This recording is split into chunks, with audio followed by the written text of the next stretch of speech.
साथियों नमस्कार, आप जुड़ चुके हैं जनसभा टीवी न्यूज से। मैं रवि देवगिरी। इस वक्त मैं पहुंच चुका हूं मऊ जनपद के कोपागंज ब्लॉक के अंतर्गत मैं कुतुबपुर ग्राम सभा में हूं। यहाँ पे श्री शिव पुराण महायज्ञ का कई दिनों से शुभारंभ हुआ है। इसका कलश यात्रा में मैं इन्वाइट था, मैं नहीं आ पाया, व्यस्तता कई जिलों में होती है, मेरा जाना आना कई जगह होता है। मैं आज यहाँ आया हूँ और इसके हमारे पीछे राम मंदिर है, राम जानकी का मंदिर है कुतुबपुर में। इसी मंदिर के प्रांगण में शिव पुराण प्रतिष्ठान का यहाँ आयोजन किया गया है और इसी के लेकर शिव महापुराण का कथा का आयोजन किया गया है। आप देख सकते हैं कथा का तीसरा चौथा दिन होगा महाराज जी, पांचवा दिन आज कथा का चल रहा है। ये कथवा 11वें दिन की कथा है। इस कथा में आप लोग आकर और इस कथा को सुने और इस कथा में आने से आपका जीवन धन्य हो जाएगा। ये कथा ही नहीं मित्रों, ये अमृत की वर्षा हो रही है। आप सभी को सबसे पहले महर महाराज जी को आपको दंडवत करना चाहता हूँ महाराज जी, जो कुतुबपुर के इस शिव महापुराण यज्ञ का आपने शुभारंभ किया। महाराज जी विचार कहाँ से आया आपके मन में? मेरे मन में विचार आया यहाँ के लोगों का कल्याण के लिए।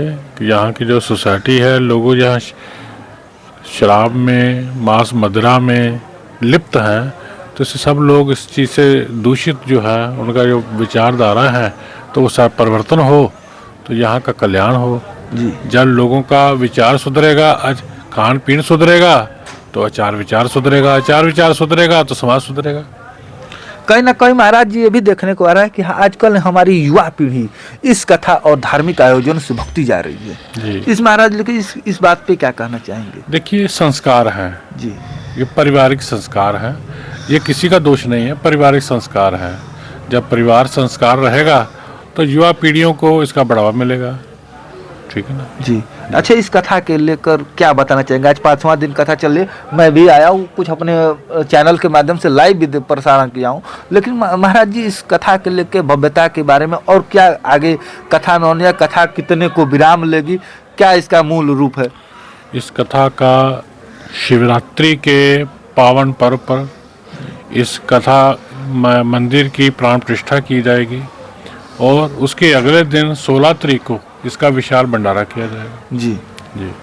विशाल भंडारा का आयोजन है, आप भंडारा में आए। और सबसे पहले मित्रों आपको बात मैं बताया हूँ कि जो यहाँ पे अमृत वर्षा और ये कथा की अमृत वर्षा, इस अमृत वर्षा में आप एक गंगा नहाने जाएंगे, उससे भी कहीं गुना आपकी ये कुतुबपुर की धरती पे आपको गंगा नहाने का मौका मिला। इसी के साथ हमारे साथ महाराज जी हैं जो कथा व्यास पे आपको कथा शिव महापुराण की कथा सुना रहे। महाराज जी से मैं सबसे पहले मैं अपना चैनल में आपका स्वागत करता हूँ महाराज जी। जी राधे राधे, बहुत बहुत धन्यवाद आपका जी। महाराज जी महाराज जी आप चल के आए हो कहाँ से? बद्री धाम? हाँ, बद्रीनाथ से। हम बद्रीनाथ धाम से आप चल के आए। हाँ, आपकी कथा वाकई सुंदर लगी, अमृत वर्षा। और इस कथा के बारे में आप क्या बताना चाहेंगे महाराज?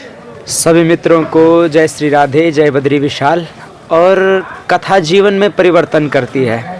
कथा अगर भगवान की कोई श्रवण कर ले तो कथा जीवन का आधार है। जीवन कथा से आदमी का बहुत परिवर्तन आते। कथा से जो आजकल की युवा समाज और हमारा सनातन धर्म है, इस सनातन धर्म में कथा का बड़ा महत्वपूर्ण है। आज हम लोग भगवान से दूर होते जा रहे हैं, तो इस कथा के माध्यम से हम कैसे भगवान शिव के मंदिर में आएँ, कैसे उनको जल चढ़ाएं, इस प्रकार से हमें कथा ज्ञान देती है, उपदेश देती है एवं सन्मार्ग की ओर कथा में प्रेरित करती है। अच्छा, इस कथा से जो भी आज ये कथा हो रही है कुतुबपुर ग्राम सभा में, इस कुतुबपुर के ग्राम वासियों के लिए आपका क्या प्यार भरा संदेश जाएगा? देखिए, यहाँ के लोग बड़े भक्ति भाव वाले हैं और मतलब कथा जब सुनने वाले अच्छे हो तो सुनाने वाले को भी बड़ा आनंद आता है। तो सुनने वाले जो हैं बहुत अच्छे लोग हैं, यहाँ की कथा सुनने में बड़ा मन उनका है और बड़े कोमल स्वभाव के लोग हैं, इसलिए उनको सुनाने में भी बड़ा आनंद आता है और उस बात को वो फॉलो भी करते हैं, उसको पीछे भी जाते हैं कि जो हम बताते हैं तो उस चीज़ का वो रियाज करते हैं, फॉलो करते हैं, तो ये कथा की वैल्यू उससे और बढ़ जाती है, कथा का महत्व बढ़ जाता है उससे। आज कहीं ना कहीं हमारे युवा जो देश के आज के युवा कल के भविष्य हैं, ये भक्ति दिखाई दे रहे हैं महाराज जी। इन युवाओं के लिए आपका प्यार भरा संदेश? जी, युवाओं में भक्ति का होना बहुत ज़रूरी है इस समय पे, क्योंकि अगर युवा भक्ति में मय रहेगा तो अपने आने वाली पीढ़ी तभी भक्तिमय हमारी रह सकती है, सनातन तभी आगे बढ़ सकता है।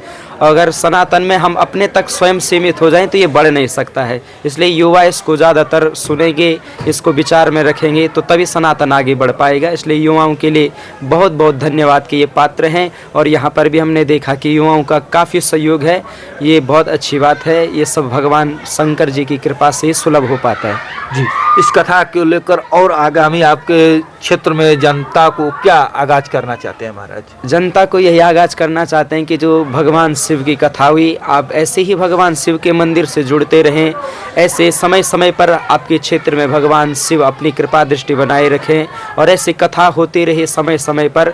एवं जो लोग भी कथा सुनने आए उन पर भगवान अपनी हमेशा कृपा दृष्टि बनाए रखें, यही भगवान से प्रार्थना हम करते हैं। ठीक है मित्रों, ये थे हमारे बीच शिव महापुराण कथा चल रही, उसके बीच में एक महाराज जी हैं और ये कथा प्यास बीच पे बैठे महाराज जी थे, मैंने उनसे बात किया। बहुत ही जल्द मिलेंगे फिर दूसरे वीडियो, तब तक के लिए आप हमारे साथ जुड़े रहे। बहुत बहुत धन्यवाद।